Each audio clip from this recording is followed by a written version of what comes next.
Welcome to Crosspointe. Welcome to Crosspointe. Welcome to Crosspointe. We are an inclusive faith community seeking to live out the loving, just, and generous way of Jesus. We are participants in a long tradition that's less concerned with doctrines and dogma that demand total agreement, but a life to be lived, enjoyed, and given away to others. What unites us is a growing awareness that life is precious. That we are made by love in order to love. This community is comprised of and affirms the entire human family. Regardless of race, age, creed, physical abilities, marital or economic status, gender identity, or sexual orientation. So, if you're curious and have come to see, if you are tired and have come to rest, if you are grateful and have come to share, if you are wounded and have come to heal, if you're joyful and have come to celebrate, if you are uprooted and have come to belong, welcome home. Welcome home. Welcome home. Welcome home.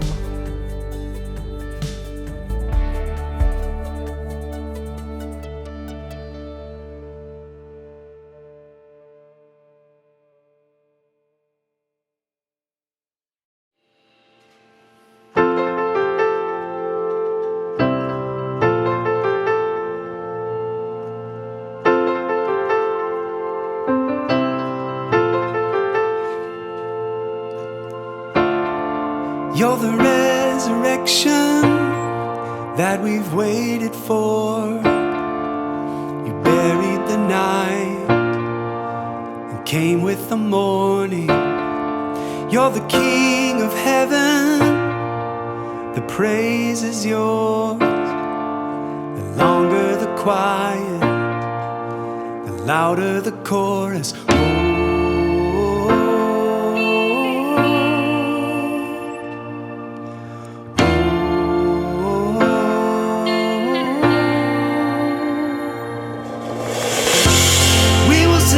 Song, 'cause death is dead and gone with the winner. We will sing a new song, let hallelujahs flow like a river. We're coming back to life, reaching towards the light. Your love is like springtime.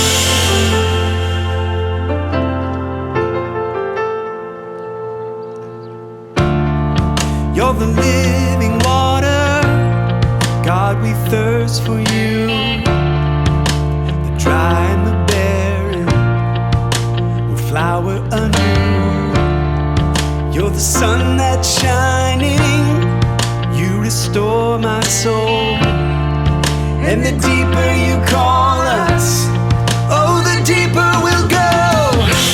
We will sing a new song, 'cause death is dead and gone with the winner. A new song, let hallelujahs flow like a river. Coming back to life, reaching towards the light. Your love is like springtime.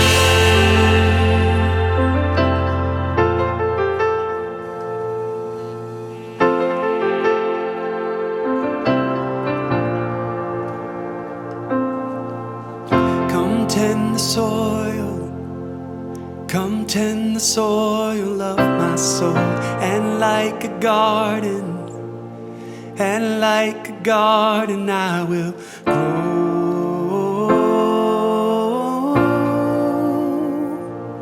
will grow.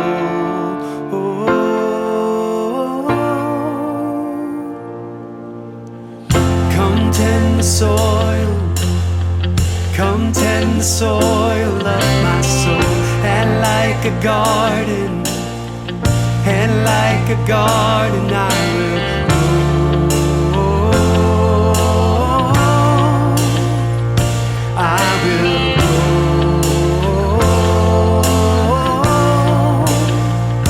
I will grow.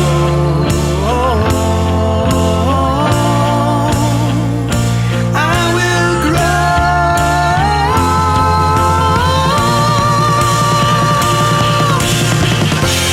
We will sing a new song, 'cause death is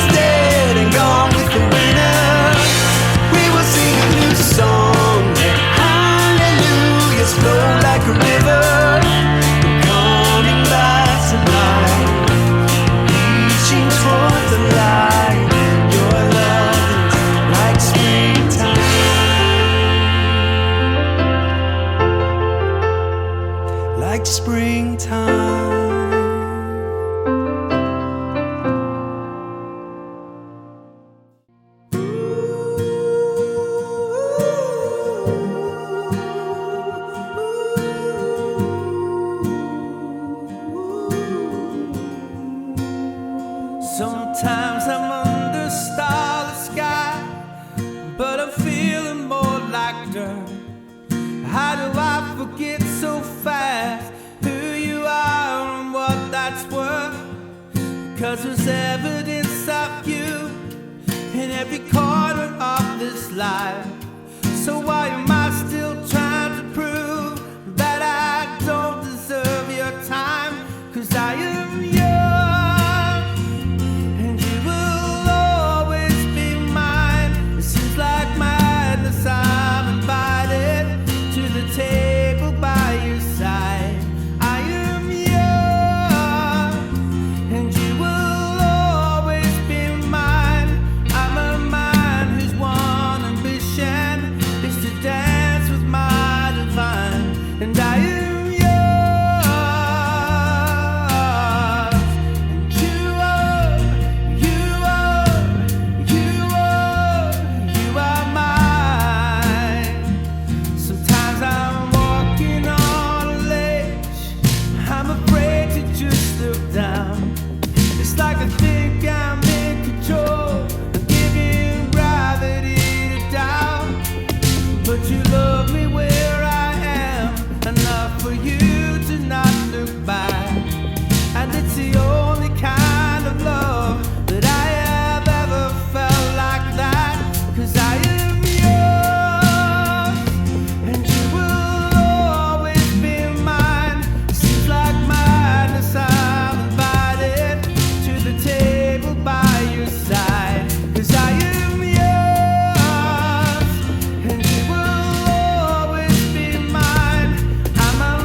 bound to overtake us.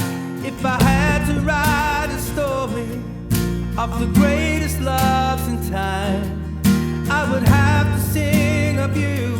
I'm this branch and you're the vine, and the romance that we have, oh, it's easy by design. I was fortunate to find you. I'm still blown away, you're mine. And you will always be mine. It seems like madness, I'm invited to the table by your side. I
Good morning, Crosspointe.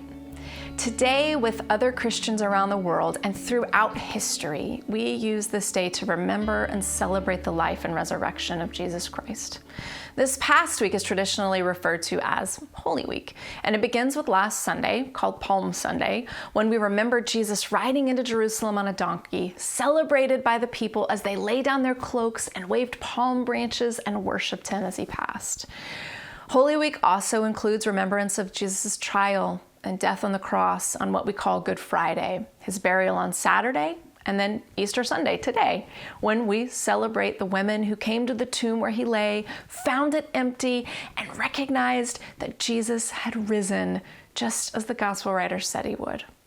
The Thursday of Holy Week we call Maundy Thursday, and it's where we get the practice of what we refer to as communion or the Lord's Supper or the Eucharist. Maundy, not Monday, comes from a Latin word mandatum, meaning command or mandate.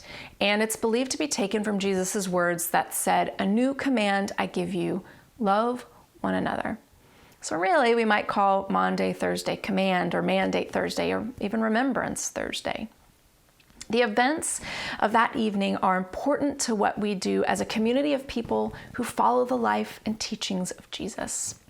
The night before his death, Jesus and his disciples met in an upper room to celebrate Passover, to have a meal together, as they'd done so many times. The difference with this meal was that Jesus knew he wasn't going to be around much longer. Jesus and the disciples, they ate and they drank and they laughed and they talked as they would have before. And then Jesus did some unexpected things. First, Jesus picked up a cloth and a wash basin, got on his knees, and washed the feet of his friends. This wasn't something a religious leader or any leader or host or respected person then or now, but especially not then, would have culturally done. But Jesus put all that aside. And as he honored them by washing their feet, Jesus told them, "As I do to you, you should do for one another." Maybe not a literal washing of feet, but a putting themselves at the feet of others in a gesture of equality and service. And then Jesus did something else unexpected. He took the bread they'd been eating from, the cup of wine they'd been drinking from, and he asked that they use them as memory tools. We use ornaments as memory tools in my family. We have ornaments from significant trips we've taken together. Some come out only at Christmas, but most of them hang in our windows all year round. And each time we look at them, we're reminded not only of the beautiful and special places we've been, but of the time that we've had together, of the things that we learned about each other while we were traveling, of the experiences we've had together. Jesus used the wine and the bread of that evening as memory tools. He asked his disciples to remember what they had learned in their time and their travels with him. He asked them to remember how he had not considered himself above any of them, or anybody really. He asked them to remember his life, full of generosity and inclusion and love shown to all kinds of people. And later on, the apostle and the preacher Paul reminded followers of Jesus in the city of Corinthians to remember exactly the same thing. Jesus told the churchgoers, "The Lord Jesus, on the night when he was betrayed, took a loaf of bread, and when Jesus had given thanks, he broke it and said, 'This is my body, that is for you. Do this in remembrance of me.' In the same way, Jesus took the cup also after supper, saying, 'This cup is the new covenant in my blood. Do this as often as you drink it in remembrance of me.'" Today, we would also like to take time not only to remember, but to observe Maundy. The imperative Jesus gave to remember his life is one that showed us better how to love one another, that showed us how to put ourselves at the feet of others, that showed us how to practice love. In a moment, you'll have the opportunity to take the elements you've collected, whatever they are, and use them as tools of both remembrance and recommitment. Remembrance of all that we've learned from the life of Christ, and also recommitment to live as Jesus did, committed to one another, to our community in the way of generosity, of inclusion, of gratitude, committed to living in a way that not only receives the gift of love that Christ showed us, but also gives it back to others. We're asked to remember all that we've been given and to look at one another and choose to honor that in those around us as well. This is the way of remembrance. This is living a life of resurrection in the way of Christ. So when you're ready, use your elements, your memory tools to remember and to recommit. Happy Easter, Crosspointe.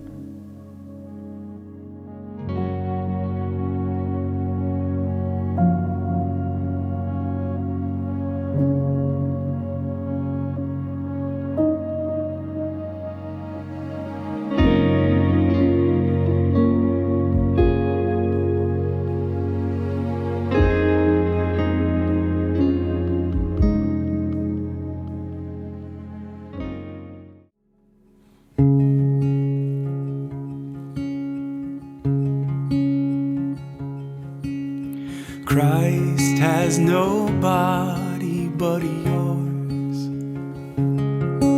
no hands, no feet on earth but yours. Yours are the eyes with which he looks, compassion on this world. Yours are the feet with which he walks to do good. Yours are the hands with which he blesses all the world. Yours are the hands.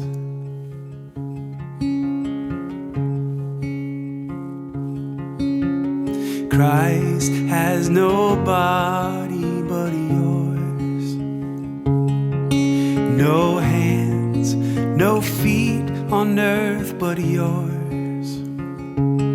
Yours are the eyes with which he looks, compassion on this world. Yours are the feet with which he walks to do good. Yours are the hands with which he blesses all the world. Yours are the hands.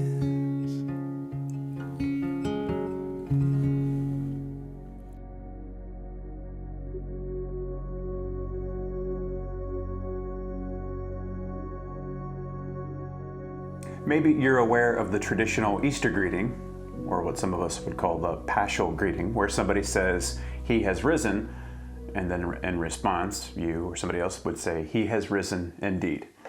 In some traditions, you say this and then you kiss each cheek back and forth 3 times.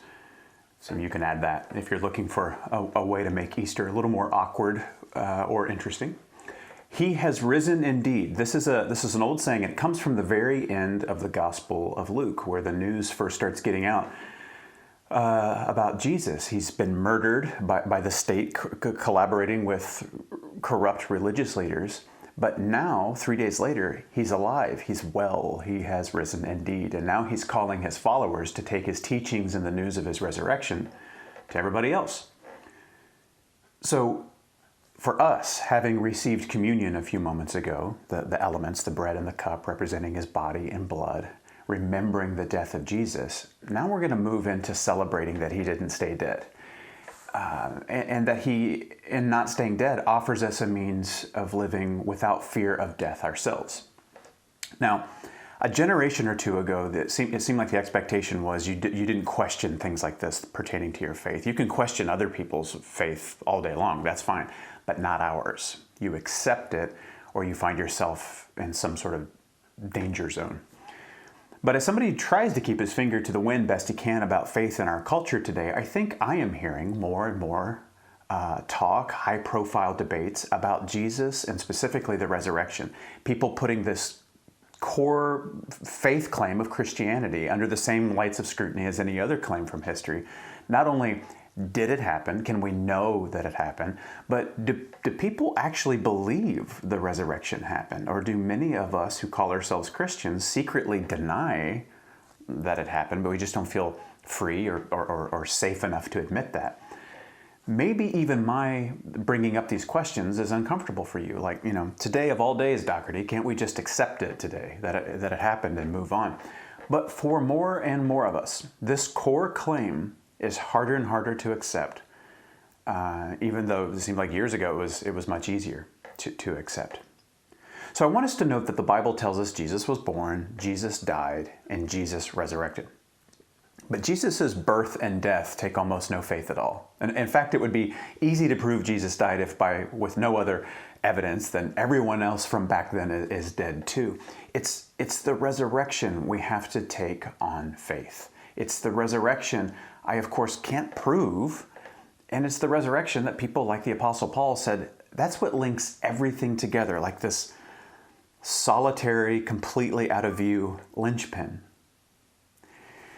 At the end of the Gospel of Mark, Jesus dies, and the person in charge of making sure that he was dead was a Roman centurion. And this man, the centurion, he gets a really strange role in this scene. In Mark 15, it reads, when the centurion who was standing right in front of Jesus saw the way that Jesus had died, he said, truly this man was a son of God. Many translations, they render this, the centurion saying, truly this was the Son of God. But there's no definite article in the Old Greek. He says, a Son of God.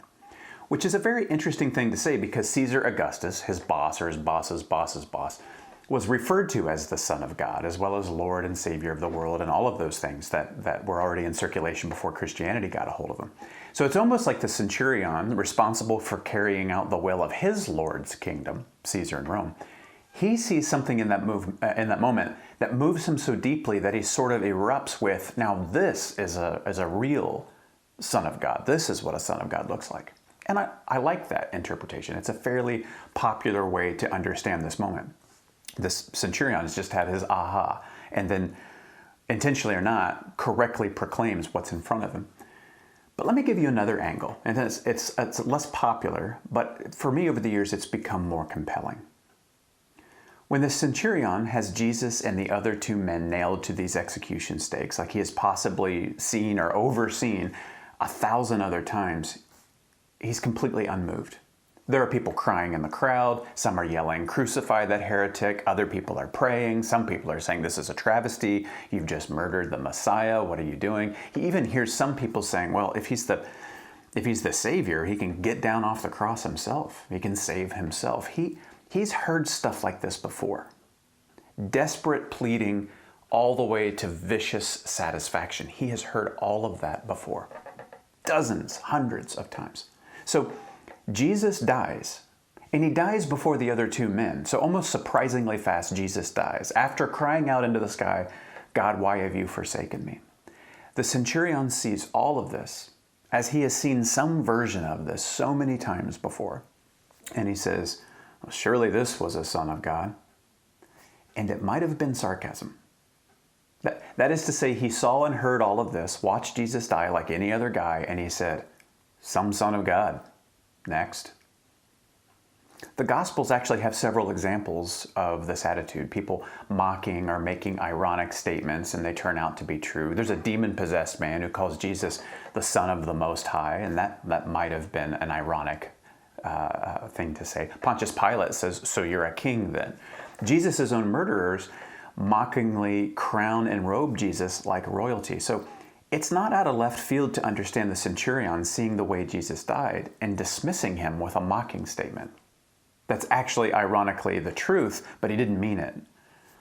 Because by all appearances, it was another really big claim answered with the simple, awful act of snuffing Jesus out. And it takes almost no faith at all to believe Jesus in that moment died of his wounds. Forgive me for saying this, but that Friday, from the perspective of Rome, it was an unremarkable day. There wasn't anything special about another guy dying and others crying about it or yelling about it.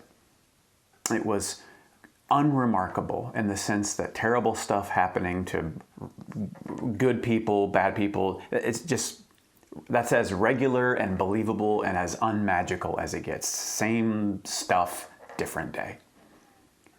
And maybe sometimes you feel like bad news and disappointment and pain and hardship That's the real stuff. That's real life. Everything else, that's hope. That's the maybe. That's maybe someday.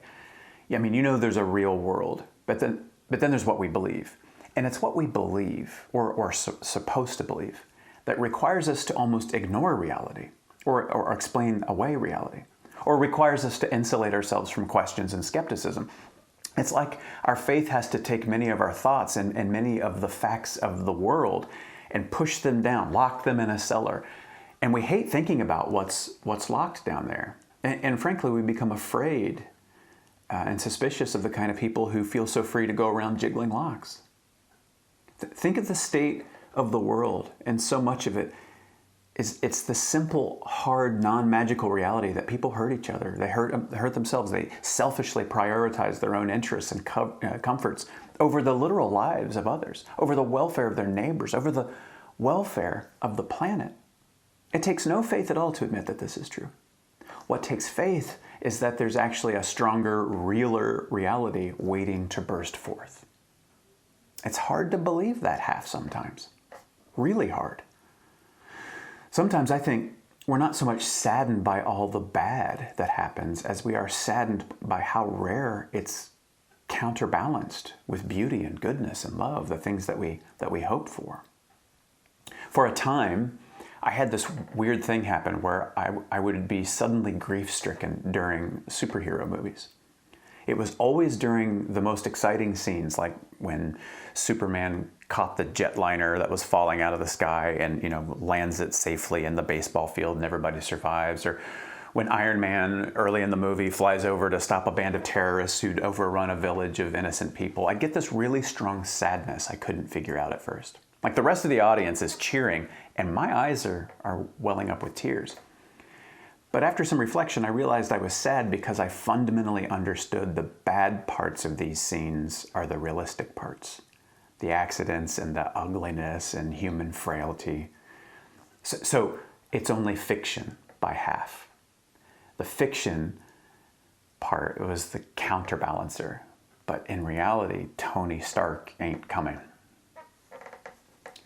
It's just so much easier to believe in the crucifixion than the resurrection, because crucifixion litters the news as such a part of our day-to-day life, but resurrection seems trapped in ancient history or is promised in some yet unreachable, distant future. Belief is hard. So wait a minute. What if belief, though, was never supposed to be chiefly about trying to prove what cannot be proven, just so we can find a way to feel better about all that's happening now? What if today, Easter, Resurrection Sunday, isn't chiefly about convincing ourselves about what happened so that we can properly remember it and be good Christians, as much as celebrating what's happening? What if hope isn't just what happened, it's what's still unfolding in our midst with our hands? There's a great scene in John's resurrection account. Jesus suddenly comes into a locked room where the disciples are holed up. They're afraid. They're trying to figure out what they're going to do next now that their leader is dead. And it reads in John, Jesus came and stood in their midst and said to them, "Peace to you." And when he said this, he showed them both his hands and his side where the spear had been. The disciples then rejoiced when they saw the Lord. So Jesus said to them again, "Peace to you. Just as the Father has sent me, I also send you." And when he had said this, he breathed on them and said to them, "Receive the Holy Spirit." He inspirits them. He inspires them. But Thomas, one of the 12 who was called Didymus, was not with them when Jesus came. So the other disciples were saying to him, "We have seen the Lord." But he said to them, "Unless I see in his hands the imprint of the nails, and put my finger into the place of the nails, and get to put my hand into his side where that scar is, I will not believe." Well, 8 days later, Jesus' disciples were again inside, and Thomas was with them this time. Jesus arrived, the doors having been shut, and he stood in their midst and said, "Peace to you." Then he said to Thomas, "Place your finger here and see my hands, and take your hand and put it into my side. And don't continue in disbelief, but in believing." Thomas answered and said to him, "My Lord and my God." And Jesus said to him, "Because you have seen me, have you now believed? Blessed are they who did not see and yet believed. As I hope is clear to you by now, belief, in the sense that Jesus spoke of it, is very different from our sense of believing now.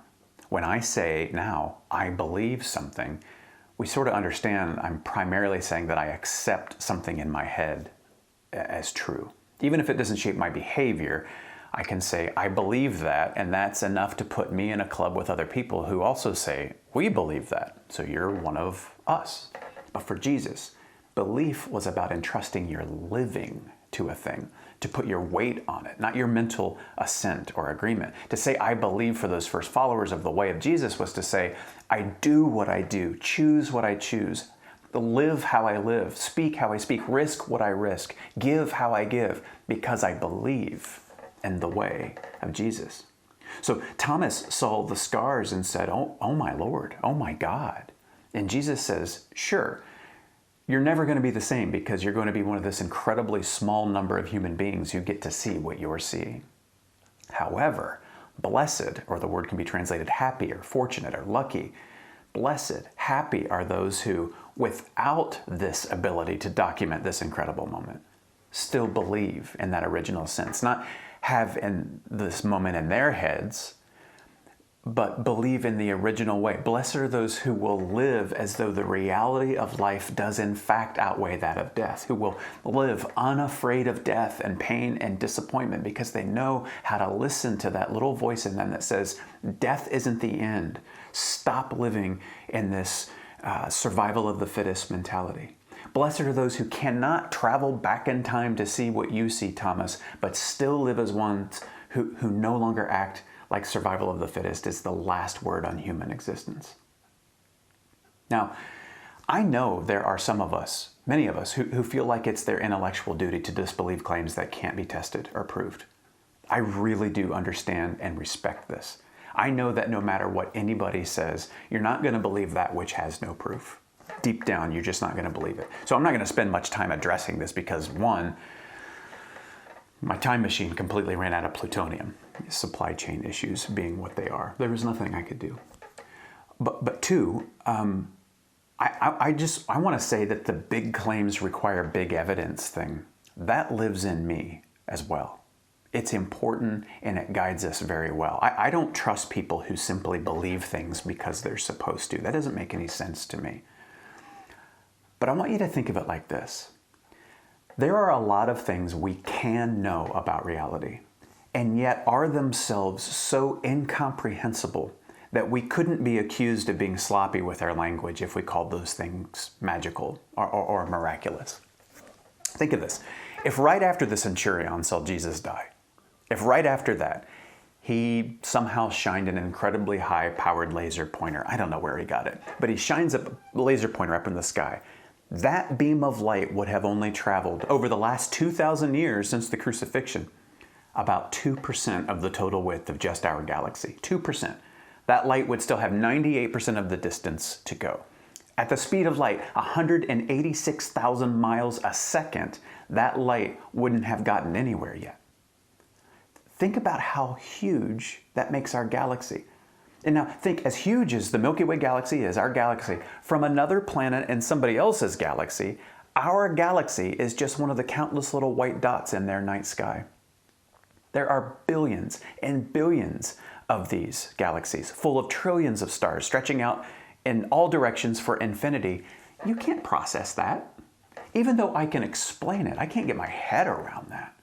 So how can I say, oh yeah, 100,000 light-year wide galaxies that look like pinpricks in somebody else's night sky? Sure, that's fine. But Jesus resurrecting by the power of the one that makes galaxies, that's just a silly myth. I can't do that. In my most skeptical moments, I still can't render some miracles as a given and others as completely out of the question. I can't do that. I don't think any of us should do that. But, like I said, I don't have proof. I can't give you proof. I don't have any. Nobody does. And no matter how amazing, I know, well, stars and galaxies are actually viewable, even through a cheap telescope. And they're comprehensible on some level, thanks to math and science. The resurrection, it's not like that. There's no telescope for that. And ultimately, that's just a different lane. So it remains big claims demand big evidence. And it seems like most of the evidence points to the firm reality of crucifixion and death, but there's only hints and strong convictions about Christ conquering death and love winning the long game. So as we close, let me tell you this. There was a man named Clarence Jordan. He was a farmer and he was a New Testament scholar.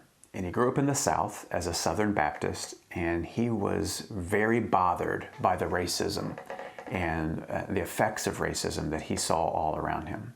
So one of the actions he took was he started an organization that became the inspiration for Habitat for Humanity, the Habitat for Humanity. It's an organization Crosspointe and many other churches partner with to this day, helping to make sure that people have a well-built home. So he knew in his core that your beliefs are a measure of the life that you pump into the real world, or they don't matter to the real world. So this man of faith, this Bible scholar, once said this of the resurrection, and it's really important to me. He said, "The proof that God raised Jesus from the dead is not the empty tomb, but the full hearts of transformed disciples. The crowning evidence that he lives is not a vacant grave, but a spirit-filled fellowship. Not a rolled away stone, but a carried away church." That's how hope works. Jordan believed the resurrection has no historical litmus test, but for how we put into practice its story now. The resurrection is how we, no matter who you think you are or who you're not, it's how we raise up that which has been kicked down, how we make right that which has been set wrong, how we heal what is sick and wounded, how we love what has been forgotten for and has been used up. While others unite and divide over whether they're able to convince themselves that the resurrection happened, this man said, no, instead let's show people that it's still happening in our love for each other and for the world. Clarence Jordan joins a long line of faithful siblings who realize we were never supposed to face backward in time trying to properly remember or memorialize Jesus' resurrection, or else be ostracized by better believers. We're supposed to take the resurrection into our now, into our own living, to be seen as loving and living ones working in concert, not around the hope of out-surviving others, but in carrying on Jesus' life in our life. And every year I reread Peter Rollins's quote on the resurrection. This year, I want you to hear it. He said, "Without equivocation or hesitation, I fully and completely admit that I deny the resurrection of Christ. This is something that anyone who knows me could tell you, and I'm not afraid to say it publicly, no matter what some people may think. I deny the resurrection of Christ every time I do not serve at the feet of the oppressed, each day that I turn my back on the poor. I deny the resurrection of Christ when I close my ears to the cries of the downtrodden and lend my support to an unjust and corrupt system. However, there are moments when I affirm that resurrection, few and far between as they are. I affirm it when I stand up for those who are forced to live on their knees, when I speak for those who have had their tongues torn out, when I cry for those who have no more tears left to shed." My friends, I don't want us to waste any more energy trying to find a way to surround ourselves with people who properly believe the past so they can be counted as believers. I want to live out the resurrection now and in the year 2022 and make a case for death having been conquered with the evidence of our kindness, our justice, our compassion, our perseverance, our love for each other and others. I want to do that now. And last week, Jonathan walked through our values. So if somebody says, what does your church believe? It's a solid answer to walk them through these 12 values that Jonathan shared. If you haven't heard the message, go back and listen to it, or at least check out what those values are on our website. It'll be very much worth your time. But also, if somebody says, what do you believe, or what does your church believe? A completely reasonable answer would be, well, watch this. Because living the way of resurrection it's not a doctrinal statement. It's not a dogmatic sentence. It's a life observed. It's like when a couple weeks ago we had a funeral at Crosspointe and the family sent in this huge file of beautiful pictures to remember their loved one. But we didn't have a way last minute to create this huge presentation. But somebody in our community heard about it and said, well, this has to happen.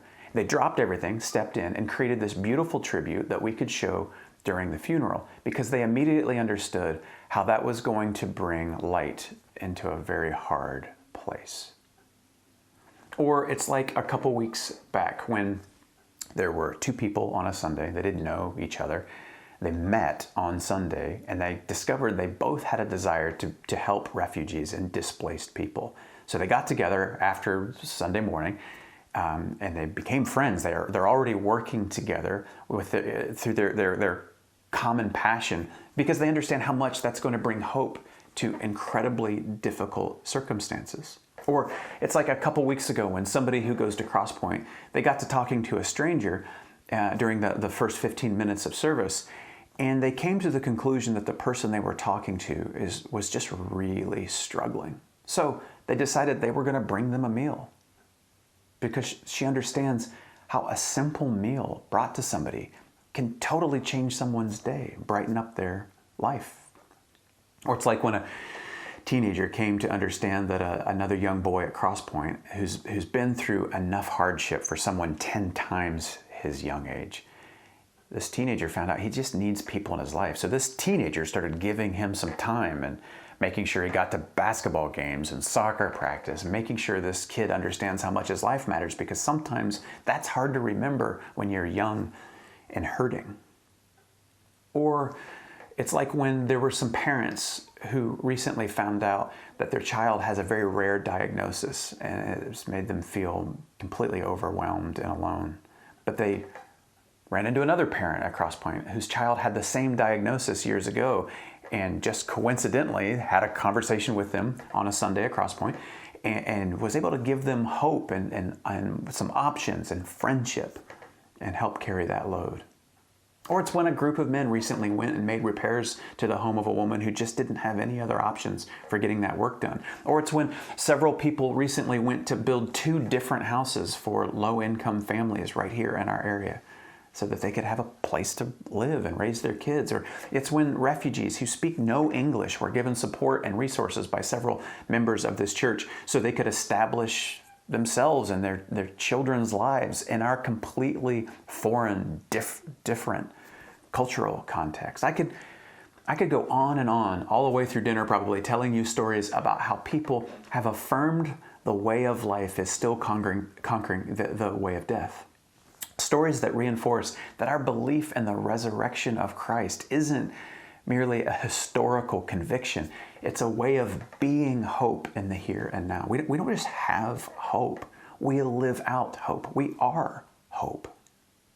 And listen, it doesn't have to be epic for you to participate in the life of resurrection. You can, in the next few days, affirm with your regular, simple life that you believe love has counterbalanced and conquered death. Just by getting involved in other people's interests, despite there being no personal payoff. By tipping exorbitantly, even if the service wasn't great. By getting good rest, not as a break between projects, but out of the sheer human delight of producing nothing and needing to rest. Or by staying in the ongoing way of forgiveness with somebody year after year. It's hard, but you stay in it. Or by learning to gently quiet the voice inside you that must be right. Or by loving people who've disappointed you because you're coming to understand all human beings from a certain vantage point are disappointing. Or by finding ways to spend more of your income on other people, especially those that just not enough others are looking out for. Or by cooking good food for those you love or for those that you barely know. Or by voting not just for your own personal interests, but also for the interest of those who can't seem to get their voices heard or their existence dignified. Or by making art not because you intend to sell it, but because you want to remember that you're human beings and humans just make things for the joy of doing so. Or by learning to admit you're wrong And let that awful feeling of being imperfect just cycle all the way through you without making any excuses or blaming. Or by laughing at yourself in the very moments that you normally defend yourself, just to begin loosening your grip on your years-long PR campaign. Or finding your identity in the service of others. You want to find out who you are. Watch who you are bloom out of the acts of love that you risk. There are countless opportunities to live out resurrection in our moment-to-moment lives. And just the next few days, learning to recognize these opportunities, well, that's something we're always trying to do together here. It's what it means to be part of a church. It's what it means to be part of this one. So, I'm really glad you could join us today. And I hope you'll continue joining us and living this stuff out going forward. Of course, we'll be right here at 10 a.m. next Sunday, as well as meeting in person in our building in Cary at the same time if you're local and can join us. If you want to find out what we're up to, what it means to be part of what we're up to beyond church services, maybe meet some others, to know others, to be known by others, get involved in some way, you can go to crosspoint.org and find out more, or just reach out. And you're going to see that there's tons of opportunities to link arms with others, to learn together, to get involved. Lots of opportunities. And as always, we want to remind you that of the many important ways that we work together, we pool our resources. That's a huge way that we do that. It's helpful as a staff for us to function. It helps us maintain the important things we do day to day for people in our area and beyond our area. So you can participate financially in several ways. Go to crosspoint.org/contribute or text Crosspointe NC to 77977 to find out how to contribute by way of your device. Like I said, there's all kinds of ways where we're doing this thing together, living out this way of resurrection together. You and I are always invited more deeply into it. So, happy Easter, my friends. I hope you have an amazing day, that you have an amazing week, and that you say yes to every invitation the Spirit whispers in your ear about living out the way of Christ's love in our world now. And we'll see you next week. Peace.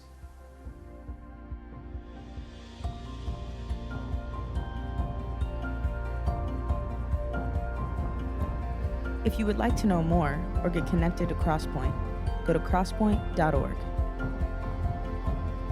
If you're in need of care or assistance, go to crosspoint.org/care. And welcome home.